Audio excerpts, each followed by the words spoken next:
Hi, you're watching Hindustan Times. I'm Aditi Prasad. The interim budget 2024 is done and dusted.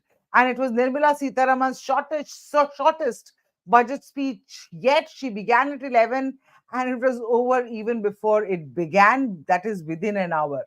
Now, the Gyan factor in focus in this interim budget, Garib, youth, Annadata, and Nyay. And that's what the PM also spoke about in his address shortly after the budget. No income tax relief for the middle class in an election year, but strategic moves to woo the lower income voters, including with the Lakpati Didi scheme, the Vishwakarma scheme, new housing for middle class under the PM Awas Yojana.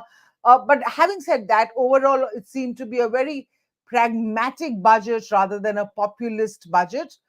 Speaks to the government's optimism about returning to power 3 months from now. And Nirmala Sitharaman gave big hints about the confidence that this government was coming back to power. Let's take a look at what she said, and then I'm just going to come to everyone. Honorable Prime Minister Shri Narendra Modi assumed office in 2014, the country was facing enormous challenges. With Sabka Saath, Sabka Vikas as its mantra, the government overcame those challenges in right earnest. Structural reforms were undertaken. Pro-people programs were formulated and implemented promptly. Conditions were created for more opportunities for employment and entrepreneurship. The economy got a new vigor. The fruits of development started reaching the people at scale. The country got a new sense of purpose and hope. Naturally, the people blessed the government with a bigger mandate. In the second term, our government, under the leadership of Honorable Prime Minister, doubled down on its responsibilities to build a prosperous country with comprehensive development of all people and all regions. Our government strengthened its mantra to Sabka Saath, Sabka Vikas, and Sabka Vishwas. We expect that our government, based on its stupendous work, will be blessed again by the people with a resounding mandate. Our vision for Vikasit Bharat is that of prosperous Bharat in harmony with nature, with modern infrastructure, and providing opportunities for all citizens and all regions to reach their potential. With confidence arising from strong and exemplary track record of performance and progress, earning Sabka Vishwas, the next 5 years will be years of unprecedented development and golden moments to realize the dream of developed India by 2047. Every challenge of the pre-2014 era was overcome through our economic management and our governance. These have placed the country on a resolute path of sustained high growth. This has been possible through right policies, true intentions, and appropriate decisions. In the full budget in July, Honorable Speaker, our government will present a detailed roadmap for our pursuit of Vikasit Bharat.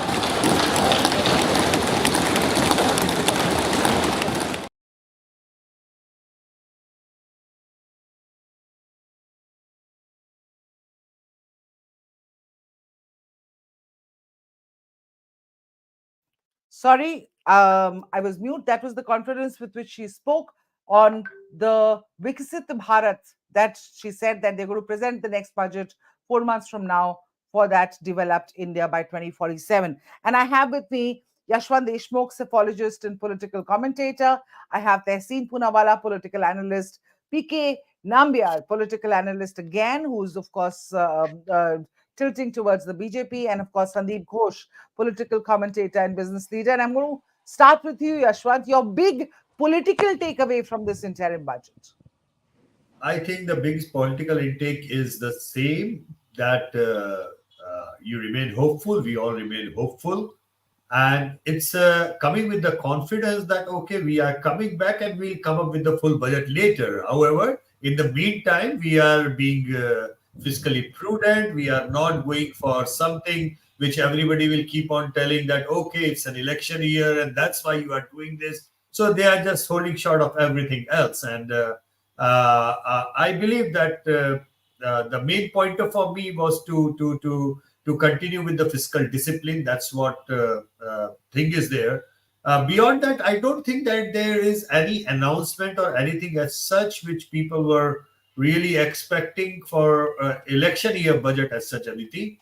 However, one thing that was the slab that was done last year only for the income taxation. So seven lakhs thing that continues, and that was a big one which they did already. So I don't think they wanted to do something extraordinary out of the box, which after winning the election they might have trouble to build on or to continue or to prove on. Talk to us about I know your organization Sea Water just did a survey on the mood on the economy, so to speak. Uh, does that survey and the optimism or not in that survey reflect on was it reflected in the budget? The budget tracker, Aditi, had two very important points. Number one, there was significant stress on the household budget. Almost like 60% household, they reported in our budget expectation from the budget tracker survey that the inflation is really causing distress. Inflation is creating trouble, and their day-to-day budget, they are finding it difficult to manage. However, this economic distress was not really taking the optimism level down. That is a very big contrast when we look into. I understand that many people say that India is a perennially hopeful and eternally optimistic society, but that's not always the case. We have seen two major depression levels coming in the last 10 to 15 years. One was in 2013-14 period, and one was the post second wave of pandemic COVID wave period. So at that point of time, even optimism on two of these occasions was going for a toss. However, right now, even though there is economic distress of sort in the middle class and the lower middle class, bottom of the pyramid households, however, the optimism level is significantly high. Optimism level is significantly different from it used to be 3 years back or even 10 years back. BKD Nambiar, let me bring you in. What's your sense? As Yashwant says, the optimism is there, but there's definite stress. Even the Cantor India's Union Budget Survey released a few days ago said the same thing, that Indians are increasingly worried about rising inflation and job security, especially fear of layoffs. Nothing big seems to have been done in this interim budget, does it? I mean, yes, it was just an interim budget, not the union budget. It was more directional than anything else. But given that it's an election year, does it speak of overconfidence within the ruling party? Well, there are, I would say, confidence, not overconfidence. An overconfidence government should have gone ahead and announced many welfare measures. But whereas the government, with a strong footing on the fundamentals of the economy, stood on that. And I would like to pick up the word of optimism, what Yashwantji said. An optimistic government, a society which is optimistic about the economic activity of the overall governance in the economy, that itself is a big achievement for a government after 10 years. See, I always say that the Modinomics is all about welfareism. The Modinomics is all about growth oriented. Modinomics has got something to do with global outlook. It has got a huge digital presence as compared to any other economy anywhere in the world. It has got a huge capital spending. Even in this year, they have reduced the fiscal deficit by 1%, which is very big for a large economy like us. So that means a fundamentally strong economy is what they wanted to create, not a populistic election oriented budget. that alone is a big credit for a government which is going to have an election in the next 2 months. Generally, we have seen in our country that whenever there is an election year, then what happens is that the number of trains are increased, number of flights are increased, or something or the other for every state. But a national budget should be something like this. It should be a real accounts of and the progress and vision for the country, which is what a very confident, very confident Nirmala Sitharaman has presented. Her body language, her Mr. Narendra Modi's body language, and the way they have presented the budget gives a feeling that our country is in safe hands. There is a vision for the country. There is a vision for our economy, and wherein everybody is inclusive, whether it is a Kisan or a youth or the woman folks, everybody has been taken together in this particular budget. I think making a specific point for a particular activity or a particular announcement in this budget may not be required to do, because it is comprehensive. As I said, it is a growth oriented budget, even though it is not a full budget. I think we have much more to expect in the 2024. And just imagine the confidence, as I think, Aditi, you should be very proud. A woman finance minister showing her confidence that 2024 July, I am coming back and giving a full budget wherein I will present what is the real vision for the country, what Narendra Modi government has. In the same way, a few months ago, even I think in 15th of August, from the Red Fort, the Prime Minister Modi said, I will be here to unfurl the Tiranga even in the next year. So I think there is a confidence everywhere. There is zero anti-incumbency on the ground. People are overall satisfied. And zero anti-incumbency, maybe that could be towards the prime minister. But what about the rest of the MPs? And that it's not true, because as we go forward, we will see what the anti-incumbency for respective members of parliament is. But I want to, instead of butting in here, I want to bring in Tehseen Punawala. The country is in safe hands, and that's the sense that's coming from our friend. And what's your take on the fact? Was it a pragmatic budget over a populist budget? Do you feel is that your big takeaway? Nothing in the budget to take away. It was just an empty budget, as has been the Yeah, 10 years of. but it was supposed to be an empty budget. It's just that it's an interim budget. Nirmala Sitharaman had hinted that it's going to be an empty budget. I'm not. Sure. My point, my ask to you is this: given that it's an election year, we had thought that a lot will happen. They will reach out to the voters. This was their last opportunity before the rules kick in for the elections. No, they can't, because they simply don't have the bandwidth to do it. This is a decade of missed opportunities for India. India has grown, no doubt about it, but India could have grown much more if you had a prime minister who understood macroeconomics, and you had a finance minister who actually understood economics. So it's been a terrible economic situation for India, and a missed opportunity in this decade. Yes, we are the 5th largest economy in the world, but our per capita income hasn't grown as much as our income. The gross tax. Yes, but there was a pandemic in between, and there is. I do get it, Aditi. I'll put all those points in. I do get it. Just allow me my flow. Sure. Look, I forgot what I was. Okay, Yana, please. Just don't interrupt me. I'll tell you. I know all those points that are media. Sorry, please carry on. No problem. The gross tax revenues to GDP is exactly what it was in UPA era, 10.8 in Modi ji's era, 10.5 in UPA era. What does that show? That shows with the increased GST collection, it is the poor that is bearing the higher cost of the tax collection, and they've been those who should have been paying their share of taxes or aim to build billion-dollar companies aren't. You just saw what happened with Paytm yesterday. Let's come to actual economic data. They had a multi-dimensional poverty report. Completely the parameters have been selected, but even with that selective parameters. They have flawed data in base. So they have not been able to. So the figure of 24 crores people being lifted out of poverty is somebody nobody is expecting. The unemployment situation is a disaster, Aditi, in our country. Is a disaster. Most Indians are giving up. 2 lakh plus Indians given up their passports. Indians are leaving this country like never before. You've had the highest number of suicides in India.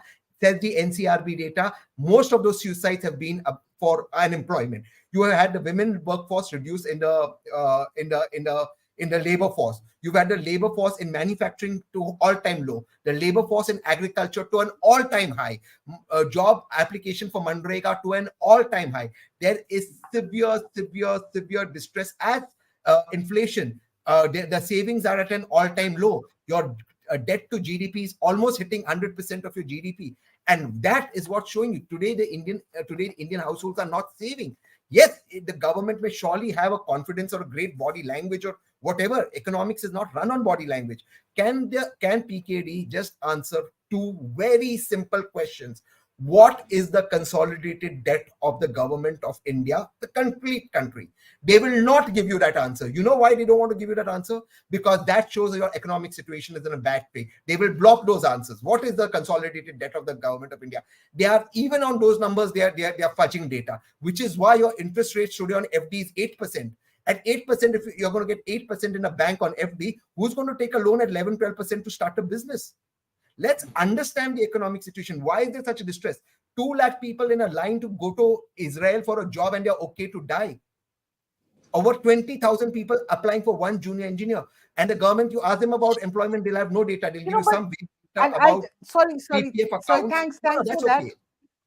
I'm going to come in now because I want to give everyone an opportunity, because Sandeep has to also go away at 2:30 like you.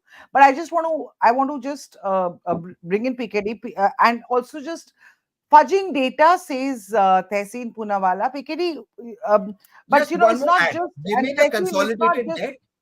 Just one. Give me the consolidated debt of India. Give me the consumption expenditure survey from 2014 to 2022. Your question will be answered there. Give me these 2 numbers. I will admit this is a great government on TV. Give me these 2 numbers.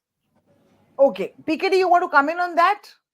I'll come on that. The only thing which Tehseen making a mistake is that I think he don't travel too much on the main road and the Kisan. Today's Kisan of 2014 and 2024's Kisan is not the same. He understand what kind of a crop needs to be this thing. I am a village boy. I have been a farmer. I still have a cow farm, which gives me a lot of revenue. The only thing which he is making a fundamental mistake is the economy growing? If the economy is growing, who is getting the benefit of it? Is it not the last mile connectivity is not there? May I, my dear friend? If the construction is questions, you're giving me come on, yeah, this much of the question that's been asked. What's the debt of India? Expenditure. Expend that. I am not answer. You're telling me Kisan getting debt. How's that unanswered, bro? My dear friend, I am not your student that you are. I am not your student wherein you will ask me a question and I will reply you like a tota. I'm not going to reply you like a tota. Give me the consumption expenditure for India from 2014 to 2022, the consolidated debt of India. I will keep the only thing. Your points. If you don't have the answers, say I don't have it and give your answers. Give just these 2 answers. 2 words. Consolidated debt of India, consumer expenditure 2014 to 2022. Give me this answer. Consolidated debt of Tehseen PKD, sorry. Let PKD come back with his answer and then you can continue. Yes, PKD, quickly, please. No. The consolidated debt of India is depending upon the GDP. Based on that, the debt will be taken from various sources. And in this time around, if you have really gone through the budget speech of the minister, they said that we are going to the ratio to the debt versus to the growth or the GDP will be 1% less than what it has been. So I think we don't have to, you and me don't have to be worried. A fundamentally strong economy is we all have been looking for, which is Still And that, you know, and Tehseen, I'll just come in there. It's not just the Indian government which is saying that. So, you know, maybe it's a little too far to say that they're fudging data and that everything is gloom and doom. Yes, there might be then gloom you and give doom me in the there, data and that there which are is the original definitely data. pockets of gloom and doom. If the Because government is IMF was, fudging the no, Aditi, one yeah, second. If the government is fudging the data, let us assume for a minute my friend is saying right. Let him prove that there is a fudging of data is there. There is a inherited problem I'll prove Indian it in one government second. with such a large number of population is already okay. being there. You Let me don't go to I'll get prove it Sandeep. in you Let one don't me go second. to, then 1 second. You okay. I'll don't prove get it in an one Give me one accurate second. second. I'll come employment back to data. you. I'll come back to I'll prove it in you. one I'll come second. back to you, Tehseen. Let me just go to Sandeep. Sandeep, Sandeep Ghosh, your takeaway on this bickering between PKD and Jesse. Tehseen over whether the economy is functioning well or not. See, first of all, Aditi, I am not neither an economist nor a political expert like both of them. I will stick to a layman's perspective and from a businessman perspective, business perspective. Yeah. First of all, this budget, as you everybody said, is low on rhetoric, low on populism, and I would therefore call it a sober budget. And that has been a consistent trait of Nirmala Sitharaman in her last 6 budgets. Every time, for some reason or the other, people say this one is going to be a populist budget, this is a pre-election budget. And she and Narendra Modi, in fact, since 2014, they have stuck to having a very, very pragmatic budget, and think that is something characterizes their whole tenure. Secondly, only comment I'll make between Tehseen and PKT is this thing. I think it's a great idea that Sitaraman has said now they will present a white paper. And it's Yeah. a great thing because in 2014, if they presented a white paper, as Modi has said at that point in time, it would have caused a crisis of confidence on the Indian economy. So this is a good time for people to state it. And instead of relying on WhatsApp, statistics or these kind of tutu memes on television, people will have the facts before them to take an informed decision. Now, in this budget, I think there are 4 key elements which they have stuck to. First is, trying to trigger micro entrepreneurism, not micro enterprises, because that is something they have found will leverage and create jobs. In that is included the women's empowerment through this Lakpati Didis and everything else. And there, because this government is clear in terms of support. Whatever is providing in terms of free ration, etc., is done. And over and above that, now is the question of giving money at the bottom end of the pyramid for them to generate income and employment, because directly employment, you cannot increase otherwise. It will remain the emphasis on infrastructure, because that is an employment generator. It has got a very high intensity, and therefore they're keeping that focus totally on, even in the interim budget, because they don't want to lose momentum on that. Third is, I think, again, consistency and Narendra Modi's big picture of increasing the efficiency of the economy. And therefore, all these investments which are happening in Gati Shakti, all the things they're telling over there, these are, they have identified that they need to, make the logistics more efficient. Therefore, the ports and the manufacturing centers have to be better connected. So that's why when you're talking about, PKT was talking about railways, earlier you have an announcement, would have so many trains being introduced, so many these things. Now they have given 2 blanket statements. One is the Vande Bharat kind of thing to improve the quality of travel. Secondly, they have said the 3 corridors which they will do will going to free the passenger trains, movement. So that is the kind of macro vision. Now, coming back from there, Aditi, why? Why do you think Ashwin talked about there is stress, there is a problem? Why do people still trust this government? Because they see, even now, they have the confidence to see directionally there is something waiting. They see at the end of light, light at the end of the tunnel. The women, the the younger women are no longer interested in dolls. They're not interested in cycles to take them to the schools. What they're interested to see that if they're going to have employment opportunities or something going forward. And that is a difference. Why do you think in Madhya Pradesh, everybody was trying to woo women, but the younger voters opted heavily for the Modi government. So they got that pulse very right, where that is happening. I think these are the key things. So they have stuck to the larger picture and this fiscal stability. And this, I think this comment about July is very significant, not so much for the Aam Aadmi, but that is very significant for the business community. The business community would be very wary to think, one reason, despite all the walks and tours people are doing, business community will be very wary if the economy is derailed through populism, assuming another thing coming. So they are looking at stability, they are looking at directionally something going, and that is going to be a very reassuring message. It is counterfactual to discuss, whether if Congress continued, this 10 years would have been better or worse. People will go by the proof of the pudding. They have seen the hardship and they will judge under similar circumstances whether somebody could have done better or not. And that's how it will go. And they're being transparent. They're not saying that we are going to do magic when we come back. They're saying that we'll continue in the same philosophy, same trajectory, judge us for what we are. And with that, let me just come to you, Tehseen. If it was all such gloom and doom in the last 10 years, then why would Nirmala Sitharaman today in Parliament speak about putting out a paper, a white paper on key figures, on key numbers between 2014 and now? And I think that's one of their big that white paper is going to be their big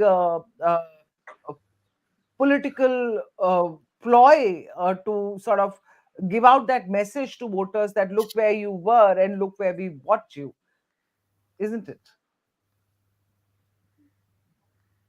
Tehseen? I'm there. I think you guys, Yeah. thanks. Sorry. No, No, Sunitra, I'll come in. Sunitra, I'll just come to you. Give us 2 minutes. We'll just come to you. Yeah, So first of all, I don't think everything is all doomsday scenario. No, India is growing. It's a fast-growing economy. It is one of the fastest-growing economies in the world. There is no doubt about it. There are some things that this government has done well. For example, what my friend Sandeep spoke about, the special freight corridor. I think that's fabulous. It'll help the Indian economy. You got to give them credit where it's due. So those are not things I'm taking away from. I'm not negative. Look at what has happened. Why do I call it a decade of missed opportunities? India is going to grow and become the world's third largest economy, come what may. That's not going to change. What's changed is the difference between the haves and have-nots have increased. I know the Gini quotient that they give out in this Niti Aayog report says it's reduced, but all parameters by all international standards are laughing at it. Fact is, poverty has increased. Just let me give you one data. 2017, 150 million Indians were earning less than $100 a month. That's gone up to 119 million. When they're not able to tell you from 2014 to 2022, they haven't been able to do, or they didn't want to do a consumption expenditure survey. Why? Why is your manufacturing not to pre-COVID levels? Why is your job demand in manufacturing? Why is your labor force participation in manufacturing at an all-time low and in agriculture at an all-time high? Why is women labor participation in manufacturing lower than even a country like Pakistan and Bangladesh? It is something we need to talk about. Let's talk about our health indices, something that this government talks about, and in that multidimensional poverty index. Look, I would take those surveys about women participation with a pinch of salt, won't I? Just give me 30 seconds. All your Hindustan Times viewers know this, that everyone next to them today is getting a heart attack, is getting cancer. Yeah, there's a massive pandemic of heart attacks and diabetes in this country. This government is feeding people carbs. They're not talking about it. There are issues that we need to deal with. This government is not going to take it alone. One last statistics. I'm a man only of numbers. The new education policy promised 6% of our GDP on education. We are going 2.9%. The greatest prime minister after Nehru, Manmohan Singh, spent 4% of GDP on education. We've come down to 2.9%. We don't want to talk about it. Those are fundamental problems in our nation as of today. Again, no one's answering why are Indians leaving the country? HNIs and the poor. legally or illegally? Why do you have the highest suicide in the country for lack of jobs? These are questions that need answers to. There's a severe But job haven't these questions always been there? It's not that they've It's come up not in been the. 40 years. This is the worst job employment crisis in 40 years. You want It's to the come in on worst that, this country's CKT? ever seen. Of course, I need to. There are fundamentally, I mean, my friend is making some very valid questions, but that valid questions do not have a comparison to make. The reason being, we are talking about a fifth largest economy in the world. I mean, rather, we are now the top five economies and one of the largest growing economy. Now, let's compare an apple to apple. Tell me, Tehseen, what is the debt to GDP ratio of China? 280%. What is the debt to GDP ratio of 2022 and 23 of Government of India, which is less than 80%, which will be further reduced by this particular budget? What is the debt to this ratio of the topmost economy in the world, that is the US? So I think when we compare an apple to apple, let's compare it in the true spirit rather than making just vague statements. I think what we need to know immediately, the comparison, how it happens, you have seen that what Tehseen was making. Just look at Bangladesh and Pakistan. Yeah, Bangladesh and Pakistan and comparing in India's economy, that makes me very sad for you. I think that is one of the biggest Aditi, mistakes I'd you like have to done it come in for a this country. minute. I just Aditi, want may I 10 come seconds in? to answer, May I then come I'll. in Yes, for a Sandeep, second, and then please? I'm going to go to Yeah, Sumitra. I just want 10 For seconds to one answer my I'll at a just friend. time. say, Maybe then I Sandeep know will Over answer. to that, Sandeep, no, yes. I've been waiting. You see, there are two things. First of all, people do not eat statistics. They don't live by statistics. They live by their experiences. Now, I don't think two things I will question. I don't think it's such a bad thing for people to be returning from the cities to the villages, provided the villages are developing, provided, it's not, as PKD mentioned earlier, it's not the same kind of agriculture which used to do earlier. You have today a lot of HNI individuals. People like me, I've come back to work, but who are trying to look back into rural and even take to farming. That's not bad. Ask Yashwant, why is he living in Dubai? He's not living in Dubai because he was in distress here. There are certain fiscal incentives, etc. That's why HNI people are moving there. There is also people going for jobs outside is not the issue. I think instead of employing women in factories, if women become self-employed, that's going to change the social empowerment, the power equations in the rural area, which is hugely beneficial for the country. So these factors have to be looked at rather than cold statistics of what is happening. And that is where people pin their faith and hope on this government, as opposed to earlier people who would talk about, even now, they don't have any great idea. They're only talking about giving jobs and doles. And jobs are what? Government jobs, which itself are not sustainable, or pension for that matter. Can I just come in Fair and point. complete my statement? Fair point. Can I rebut what was Let me just bring in Sunitra. Sorry, Sure. in the interest of time, Please, let me please, bring in Sunitra for a moment. please. Sunitra, your sense of this interim budget. We were expecting a lot of populist moves. At least many of us were. Though the finance minister clearly said don't expect much from the budget, but many did. Given that it's an election year, your sense of this pragmatism over populism. Well, Aditi, I think we were all expecting a budget which would have some kind of announcements, because we were all used to what happened in 2019 when Piyush Goyal stepped in for Arun Jaitley and announced that support for farmers. That was like a big announcement. It really came with a lot of reactions as well, of announcing that kind of income support for farmers, and really it set the tone for election year. It's a kind of thing that you expect from an election budget. Well, this budget seems very different, and of course, the Narendra Modi government doesn't cease to surprise. But what was very clear from the initial speech that the finance minister, incidentally, of course, it is also the shortest speech that we've seen from her. A lot of her speeches have been more than 2 hours long. I think the minimum before this was a 6 speech. I think the minimum before this was 1.5 hours, and this was under an hour. So that by itself was also something that was completely different. But I think the first few minutes of the speech set the tone for what this really was. It was a kind of very, very political speech where she basically wrapped up what the Modi government sees as its big achievements in the last 10 years. Also, if we've been following the political narrative and the political agenda of the last few months, then the big question and the answer that we were waiting from the government was exactly how are they tackling this opposition and the India bloc, or what remains of it. The issue that they were raising was this whole OBC census, caste census. I think we got an answer to that very clearly in Finance Minister Nirmala Sitharaman's speech, where she said that her government's forecasts are, of course, those four social groups, which are women, Right.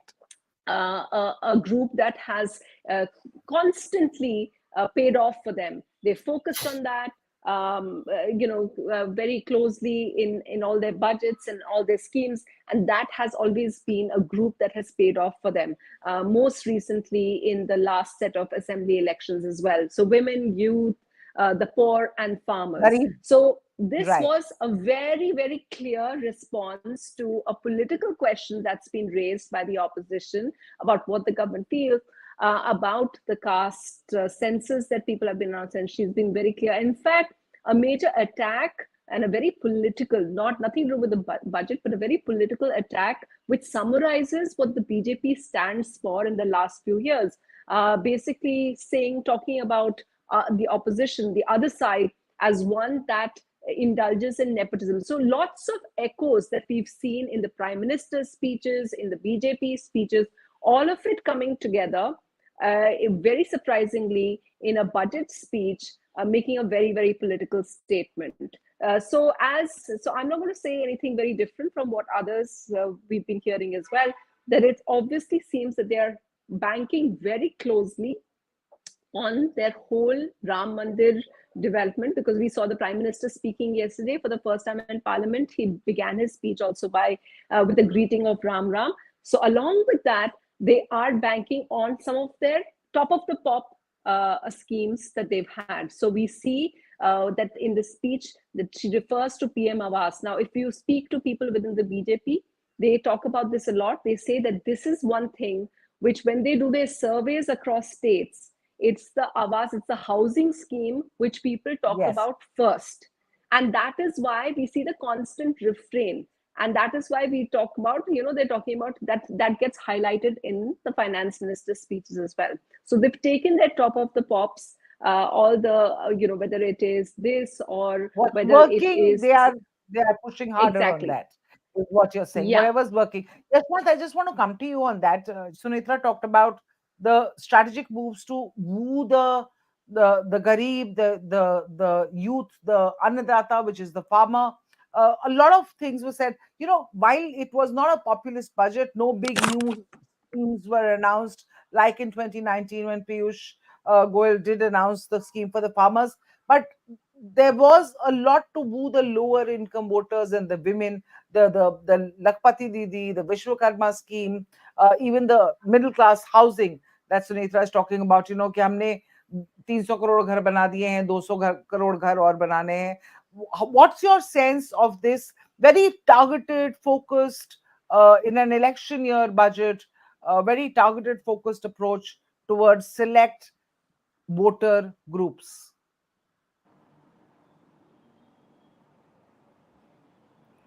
Yashwant?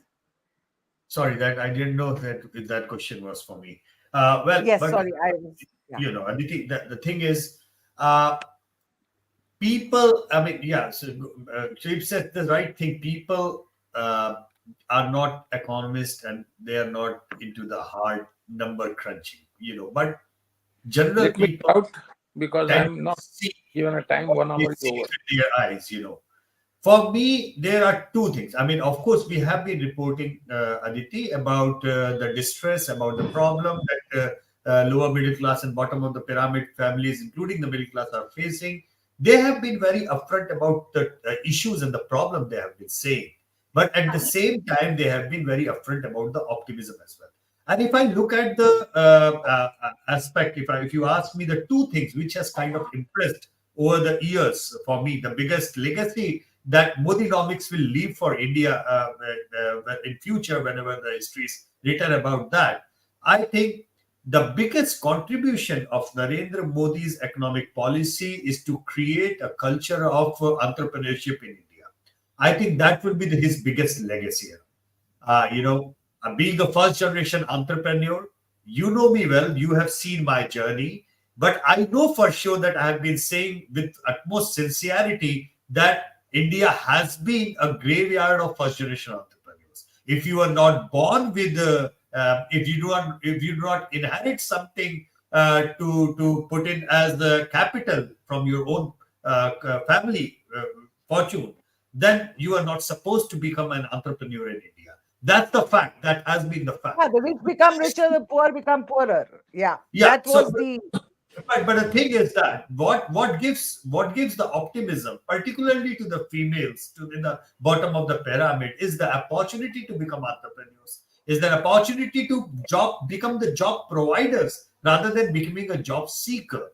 That at the macro and the microeconomic way, whichever way you wish to analyze, that is the biggest thing that his vision has been done.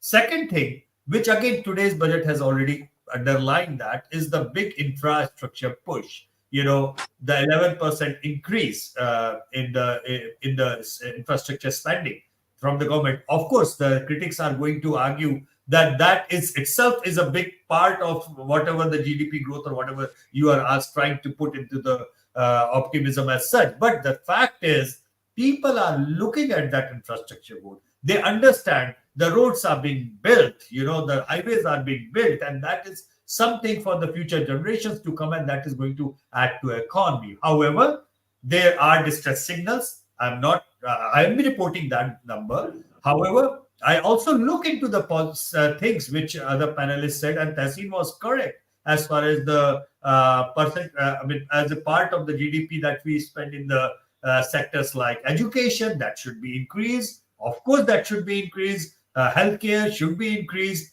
but that doesn't mean people are not looking at the positive things that are happening around them. They take pride into that, and most importantly, Aditi, the biggest thing that is pulling this government through this phase, through the pandemic years, through every crisis, the one thing which has been working for them is the personal trustworthiness of Prime Minister Modi. That's the bottom line. As long as people trust him, people look at his decisions, even which are not very good decisions. For example, demonetization, people say it was a wrong decision taken with the right intent. So, let's try to understand that even on the negative sides, which are being seen, the Tahsin would certainly understand this very well, because we discuss a lot of data in that way. Distress signals are right, but optimism is there. Wish government had done more thing on certain things, but two things which stand out for me in the last 10 years is the push at the bottom of the pyramid for people, more so the women of this country, to become entrepreneurs. That push is very evident. It will have its own result in due time.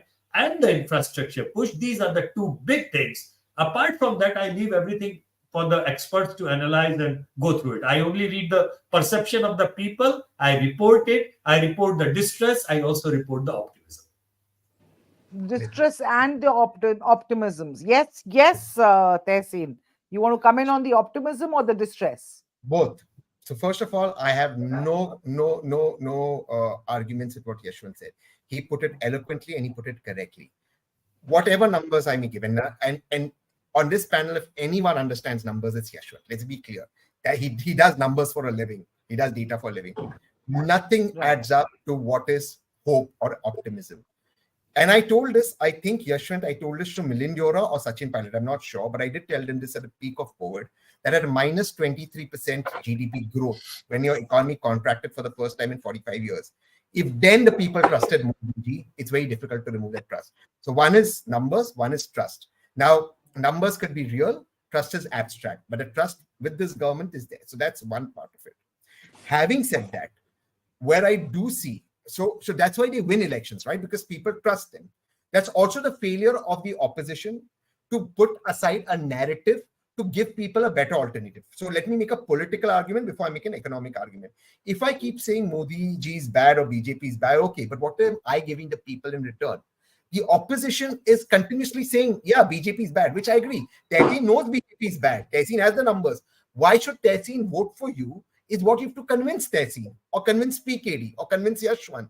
So that is not happening from the opposition side. Therefore, they lose the political game.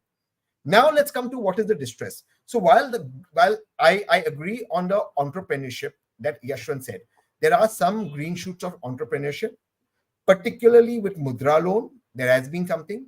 But most of this has been in the service sector. Kisi ne salon khol diya, kisi ne parlor khol diya, someone opened a bar, someone opened this. That is good right now. That's not going to bring in tons of jobs. It's great. And that reflects in your GDP growth because 11%, your highest growing sector was service sector in the GDP growth. So that is phenomenal. We are a young country. Service sector will be the future. But how are we looking at the service sector for the future? Are we prepared for Web 3.0? No, we are not. Are we prepared for the in-wave of new things that are going to come in, new technology that's going to come in? No, we're not. Simply shouting that does not make you prepared. For example, this government has continuously compromised on English. Without English, you cannot be a service provider to the world. Now, they have their own reasons to not do it, most of it political. But if you're not fluent in English, you're not going to get the advantage that you got in Web 2.0. This government does not have a policy for AI as of today. In fact, the Honorable Prime Minister mistook a duplicate dancing as a deep fake. It does not have a policy for fintech. You see with Paytm what's happened, and I warned this not one time but multiple times. You don't have a fintech policy, which is why every single fintech startup is registering in Dubai or Singapore. They are not registering in India. Yes, now they've got the gift city in Gujarat, but even there the rules are ambiguous. Got it. So yes, there are obviously, if there are goods, then there are bads. I agree with some of your. The problem with these bads is, Aditi, I'll just take one line. The problem with these bads is if you are not able to foresee this, the advantage that we had in Web 2.0 does making us the service provider of the world and the IT capital of the world, you will soon lose that advantage.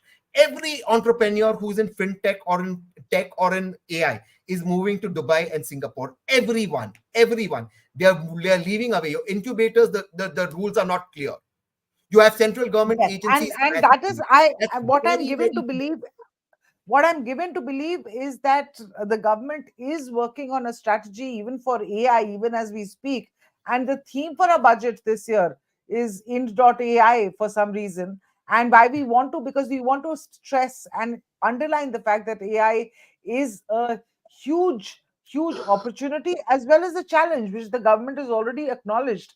They put out these challenges that the government is tackling, including global headwinds, and AI was the AI and the fallout in terms of our service sector, which is 50% of our GDP.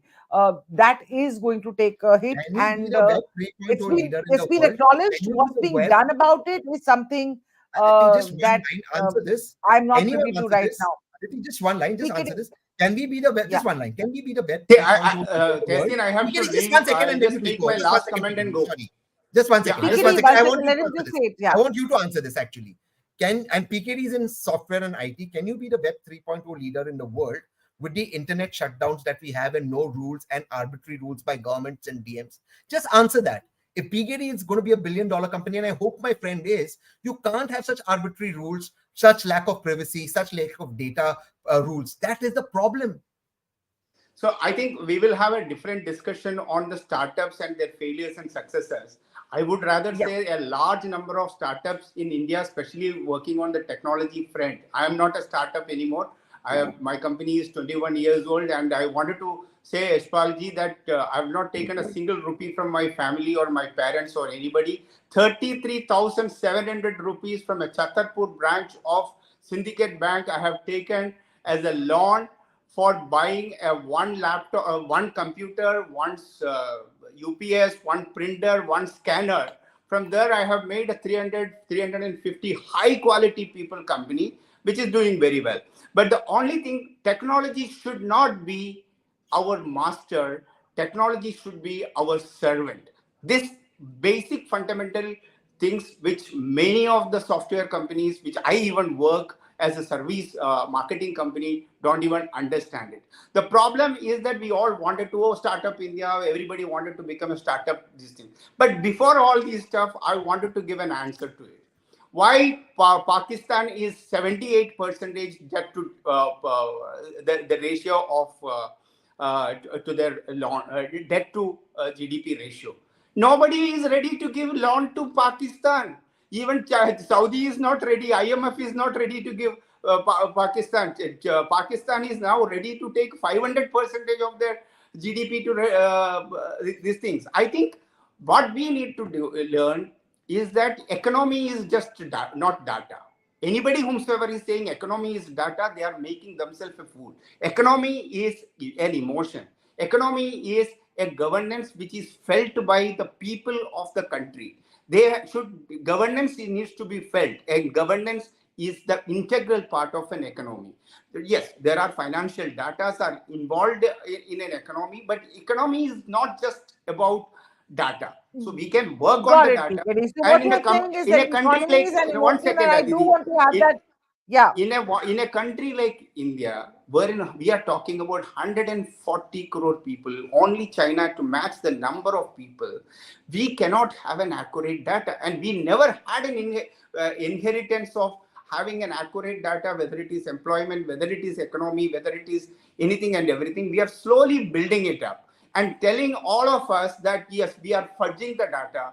I think unless and until you have the data to prove that we are fudging the data, we should not believe into that narrative. At the end of the day, we are progressing.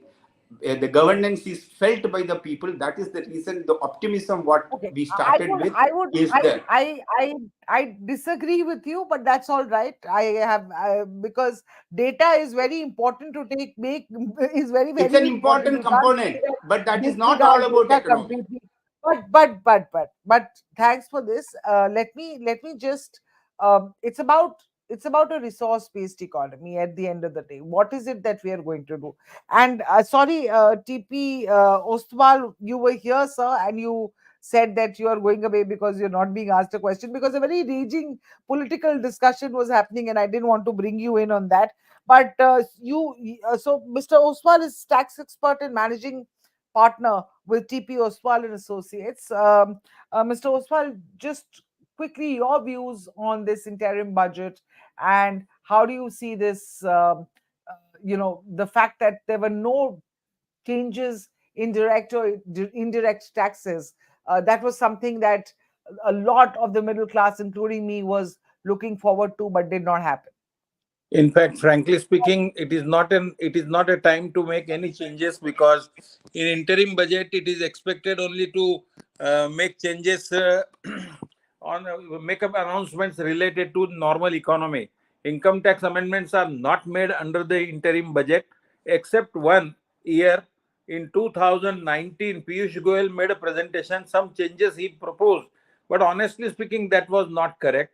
When interim budget is presented, it is the prerogative of the next finance minister who presents next finance bill after this election, the new government's election, and thereafter the final view will be taken. But this finance minister has no business to speak for the new government, and she has rightly done the same thing. She has not suggested any changes. The whatever changes have come under the Income Tax Act, they are only extension of time. Instead of 24, they will apply up to 25. So nothing else. And therefore, I welcome this presentation of interim budget.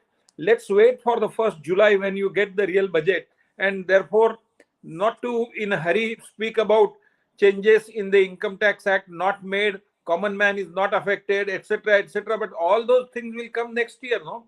And therefore, Yeah, I let's agree. Come next year, but because it's an election year, I think there was a lot of hope and hoopla around income tax changes and some relief for the common man, given the inflationary trends in the economy and the rising prices and the brunt to the common man's pocket. But thank you for that, sir. And Yashwant, if you could sort of give me your last words on what this interim budget says about the Lok Sabha battle of 2024.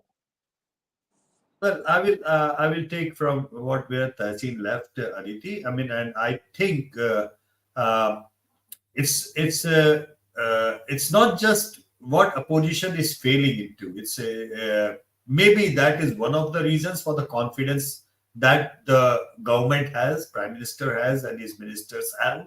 Uh, I think they are confident, but they are not overconfident. That's the thing which I could sense today, and they are going in, and actually they are going in with a kind of prudence or kind of discipline, fiscal discipline, if I may say so, that they have not gone overboard with any kind of announcement which they would find it difficult to fulfill whenever they come back of sorts. So yeah, discipline is there. A lot has been done and a lot needs to be done. That is very clear.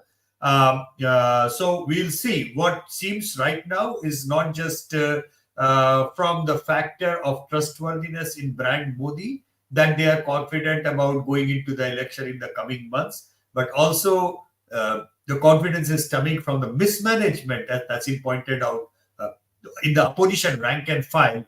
That mismanagement is also there. So it's a contrast of one high and one low. I think Modi's high is also coming when the opposition is also at all-time low in terms of their vision, in terms of their political implementation, in terms of their will to give it a fight. And that is where I think we are going to. It's the starting block, if we may say so. Some people are saying the Ayodhya thing was the starting block. No, I think today is the thing where we are entering in terms of election campaign mode, if we are looking at it. And let's see how it goes. It was an election budget, according to you. But as Tehseen, you had said, and I'm coming to you, Tehseen, I'll give you an opportunity. Just what my the important thing is that the key thing that you pointed out was that if not this government, then what is the option in front of me? The India bloc, it just seems to start and then sputter again and then dies down and then starts and sputters again and dies down, depending. And the latest, of course, being the exit of a very key Bihar ally from the bloc. Yes, Tehseen. Aditi, you can't take politics out of Yashwant, you and me. We can take economics out of us, but we are political animals. And that's the problem. The man on our screen, the Prime Minister, is a political animal. He is a hardcore political animal. He breathes, eats, drinks, lives politics 24/7. He thinks 4 steps ahead. The opposition is doing a cut, paste, copy job. उनको ये लगता है, मैं simple Hindi में अगर बोल दूं, कि वो mathematical गणित कर देते, but the maths does not add up to the physics. Let me just give an example. Mathematically, it's possible to go faster than the speed of light, but the laws of physics don't allow it. Similarly, mathematically, it may be possible to beat the BJP. The laws of politics won't allow it because the man who represents the BJP is a political animal, 24/7, political leader, political man, whatever you say it. So he's in that 24/7. You're facing an opposition that is not just disunited, but it also does not have a political messaging. Now, for all the shortcomings of the Prime Minister or the government that I have given you, the message by the BJP is, oh, India is doing extremely well. It's an optimistic message. Now, guess what? One is showing you doomsday, one is showing you optimism. Where are you going to go? It's no man's science. I also have to give you optimism. If I want Aditi to vote for Congress or I want Yashwant to vote for Congress, I have to give them an incentive to vote for the Congress. What is it that I can give them different that keeps their interest, also plays onto a large interest? That is what the opposition doesn't do. Simply shouting this government is bad will never help you. Okay, we've understood it's bad. Now what? Everybody knows. Yashwant knows, you know that there is an inflation problem, there's a jobs problem. We know it. The government knows it. What is our solution to it? How will we create more jobs? Can we tell the people that? That was what will change the narrative. That doesn't happen. So there is and that hasn't happened, not likely to happen either, going by because the communication is so terrible. far. See, I'll just make a political point if we leave budget aside, and Yashwant and you think about this. The day the Hyatt meeting happened in Mumbai in September, the BJP left a shagufa of India Bharat. They were going to do nothing. They just left that. All Congress and all opposition top leaders were arguing India Bharat. Why did you have to fall into the BJP trap? Then they said the parliamentary lion is growling. You are arguing on that. Then the Prime Minister went into the dressing room. You are arguing in that. The BJP is just setting the agenda. Of course, they want you to argue on the Prime Minister going in the dressing room. They don't want you to argue on jobs. Will you rather the Prime Minister goes in a dressing room or he goes to Mohammed Shami's house is not your issue. Your issue is, can the Prime Minister give jobs to 100 Mohammed Shamis or 100 Virat Kohlis? That is your issue. You're arguing on why he went into the dressing room. The BJP is a political party. It will play on its agenda. Don't argue on that agenda. An argument can happen if there are two to argue, right? If you say that tiger is growling, there will be an argument. How does it matter the tiger is growling or smiling on the parliament as long as you can't speak in parliament? Just think the debate for the lion growling on parliament versus 149 MPs kicked out of parliament. The MPs created more scene about that lion. The opposition MPs created more hangama about that lion growling than being kicked out of parliament. Do you understand now? Imagine 149 BJP MPs being kicked out. What would have happened in this country? That is the problem. In one single line, Aditi, Prime Minister is proactive and opposition is reactive. And on a chessboard of politics, it always pays to be proactive and plan 4 steps ahead of the game, rather than reacting to the immediate things that are being played out. Yashwant, if they were reactive, even that would have been good. They react and then they react badly. That's the problem. The problem, if they reacted well, then even that was fine. But their reaction is always skewed in another direction. But having said that, Tehseen, just a little advice in jest, maybe not in jest, but there was a time when Prashant Kishore was in talks with the Congress High Command, trying to sort of speak to them and sort of become their advisor and guide them through the 2024 elections. Those talks fell apart. Maybe you could try for that job now. Aditi, I love my life too much. I'm not going to be short today. I love coming on your show with Yashwant and discussing. Have a great life. I am not going to be called a Sangi, a plant, anything. Believe me, I'm not. All right. All right. You take care. Thank you so much for talking to us. Thank you, Yashwant, for your time. You're an HNI and therefore have moved to Dubai. So that's something that you have to give me. We'll have to have a conversation about that separately. Some issue. All right. You take care. Bye-bye.